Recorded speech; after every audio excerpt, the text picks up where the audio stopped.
ಈ ಬುರುಡೆ ಗ್ಯಾಂಗಿಗೆ ಬೇಕಾಗಿರುವಂತಹ ಎಲ್ಲ ರೀತಿಯಾದಂತಹ ಸಂಪೂರ್ಣವಾದ ಬೆಂಬಲವನ್ನು ನೀಡಿರುವಂತಹದ್ದೇ ಮಾಜಿ ಮುಖ್ಯಮಂತ್ರಿಗಳಾಗಿರುವಂತಹ ಸಿದ್ದರಾಮಯ್ಯನವರು.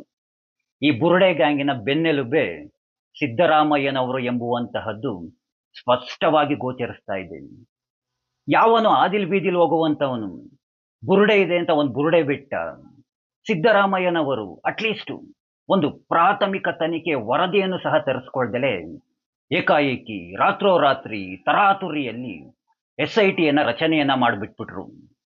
ಸಿದ್ದರಾಮಯ್ಯನವರು ಅಧಿಕಾರದಲ್ಲಿ ಇರೋ ತನಕ SITಯವರು ಅಂತಿಮ ವರದಿಯನ್ನ ಸಲ್ಲಿಸಲೇ ಇಲ್ಲ. ಸಿದ್ದರಾಮಯ್ಯನವರು ಮುಖ್ಯಮಂತ್ರಿಗಳಾಗಿ ಅಧಿಕಾರದಲ್ಲಿ ಇರೋ ತನಕ ಚಿನ್ನಯ್ಯ ನ್ಯಾಯಾಲಯದ ಮೆಟ್ಟಿಲನ್ನ ಏರಲಿಲ್ಲ.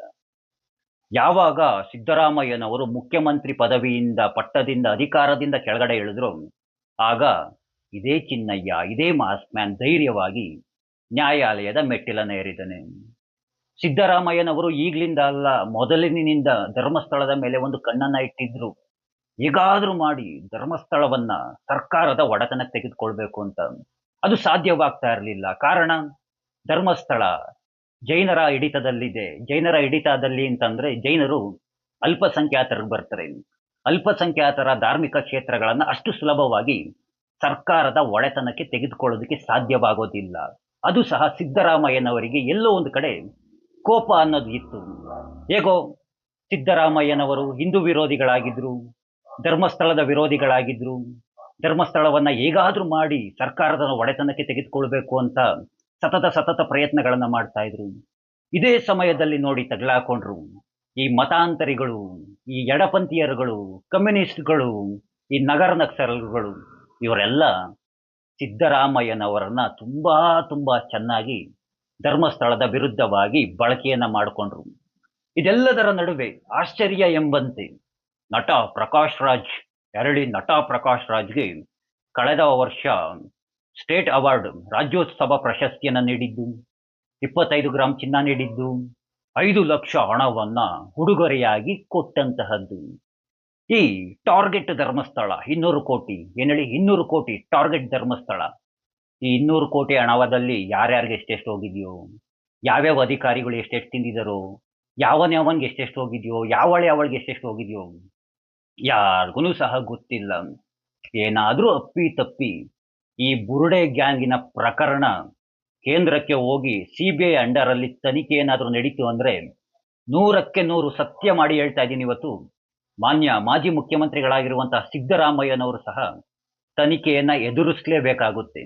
ಈಗ ನೋಡಿ, ಈ ಬುರುಡೆ ಗ್ಯಾಂಗಿನ ಪ್ರಕರಣ ನಟ ಪ್ರಕಾಶ್ ರಾಜ್ನ ಬುಡುಗ್ ಬಂದು ನಿಂತಿದೆ. ಈಗ ಸತ್ಯ ಸಂಶೋಧನೆ ಅಂತ, ಏನದು ಸತ್ಯ ಸಂಶೋಧನೆ ಮಾಡ್ತೀವಿ, ಅದು ಮಾಡ್ತೀವಿ ಏನು ಹೇಳ್ತಾ ಇದ್ದಾರಲ್ಲ ಪ್ರಿಯಾಂಕಾ ಖರ್ಗೆ ಅವರು, ಸತ್ಯವನ್ನ ಸಂಶೋಧನೆ ಮಾಡಬೇಕು ಹಾಗೆ ಹೀಗೆ ಅಂತ. ಇವೆಲ್ಲ ಬರೀ ನಾಟಕಗಳು. ಸತ್ಯ ಮಾಡಿ ಹೇಳ್ತೀನಿ, ಇವೆಲ್ಲ ಬರೀ ನಾಟಕಗಳು. ಒಂದಂತೂ ಸತ್ಯವಾದ ಮಾತು ಹೇಳ್ತೀನಿ, ನಮ್ಮ ರಾಜ್ಯದಲ್ಲಿರುವಂತಹದ್ದು ಎಡಪಂಥೀಯ ಸರ್ಕಾರ, ಎಡಪಂಥೀಯರಿರುವಂತಹದ್ದು. ಎಡಪಂಥೀಯ ಸರ್ಕಾರ ಇರೋ ತನಕ ಎಡಪಂಥೀಯರ ವಿರುದ್ಧವಾಗಿ, ನಗರ ನಕ್ಸಲರ ವಿರುದ್ಧವಾಗಿ, ಕಮ್ಯುನಿಸ್ಟ್ಗಳ ವಿರುದ್ಧವಾಗಿ, ಮತಾಂತರಿಗಳ ವಿರುದ್ಧವಾಗಿ ಯಾವುದೇ ಕ್ರಮವನ್ನ ಯಾವತ್ತೂ ಎಂದಿಗೂ ತೆಗೊಳ್ಳೋದಿಲ್ಲ. ಎಷ್ಟು ದಿನ ಅಂತ? ಏನು ಅಧಿಕಾರ ಹಂಗೆ ಇರುತ್ತಾ? ಇದೇ ಸರ್ಕಾರ ಇರುತ್ತಾ? ಕಾಂಗ್ರೆಸ್ ಸರ್ಕಾರ? ಬಿಜೆಪಿ ಬರೋದೇ ಇಲ್ವಾ? ಬಿಜೆಪಿ ಬಂದೇ ಬರುತ್ತೆ.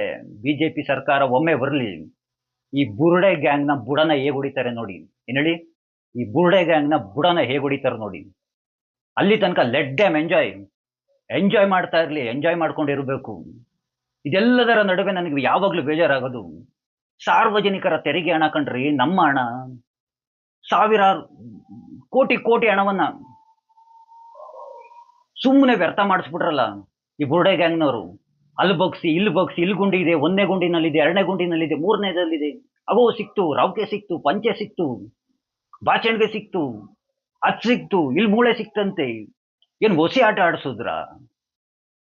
ಪೊಲೀಸ್ ಇಲಾಖೆನ ಒಸಿ ಆಟ ಆಡಿಸಿದ್ರ? ಒಳ್ಳೆ ಪೊಲೀಸ್ನವ್ರನ್ನ ಬೇವರ್ಸಿಗಳ ತರ ಮಾಡ್ಕೊಂಡ್ಬಿಟ್ಟು ಬೀದಿ ಅಲ್ಸ್ಬಿಟ್ರು ಈ ಬುರುಡೆ ಗ್ಯಾಂಗ್ ಅವರು. ಇಷ್ಟೊಂದೆಲ್ಲ ಹಣ ವ್ಯರ್ಥ, ಅಬ್ಬಬ್ಬಬ್ಬಬ್ಬಾ, ಇಷ್ಟೊಂದೆಲ್ಲ ವ್ಯರ್ಥ ಮಾಡಿ, ಇಷ್ಟೊಂದೆಲ್ಲ ಆಟ ಆಡಿಸಿ, ಇಡೀ ರಾಜ್ಯದ ಜನರನ್ನ ಮೂರ್ಖರನ್ನಾಗಿ ಮಾಡಿ, ಪೊಲೀಸ್ ಇಲಾಖೆಯವರನ್ನ ಮೂರ್ಖರನ್ನಾಗಿ ಮಾಡಿ, ಆರಾಮಾಗಿ ಎಂಜಾಯ್ ಮಾಡ್ಕೊಂಡು ಒಳಗಡೆ ಇದ್ದಾರಲ್ಲ. ಅವನ ಯಾವನ ಯೂಟ್ಯೂಬರ್ ಅಂತ ಆರಾಮಾಗಿ ವಿಡಿಯೋ ಮಾಡ್ಕೊಂಡು ಆರಾಮಾಗಿ ಎಂಜಾಯ್ ಮಾಡ್ಕೊಂಡಿದ್ದಾನೆ. ಈ ನಮ್ಮ ಕನ್ನಡಿಗರುಗಳು, ಈ ಹಿಂದೂಗಳು ಇನ್ನೂ ಅವನಿಗೆ ಬೆಂಬಲ ಕೊಡ್ಕೊಂಡು ಕೂತಿದ್ದಾರೆ. ಅಯ್ಯೋ, ನಿಮ್ಮ ಯೋಗ್ಯತೆಗಳಿಗೆ ಬೆಂಕಿ ಹಾಕ ಅಂಥವ್ರಿಗೆ ಬೆಂಬಲ ಕೊಡ್ತಿರಲ್ಲಪ್ಪ ನೀವುಗಳು. ಆ ಪ್ರಕರಣ ಪ್ರಾರಂಭ ಆದಾಗ್ಲಿಂದನೂ ಬಾಯ್ ಬಡ್ಕೊಂಡ್ ಬಂದ್ಬಿಟ್ಟು.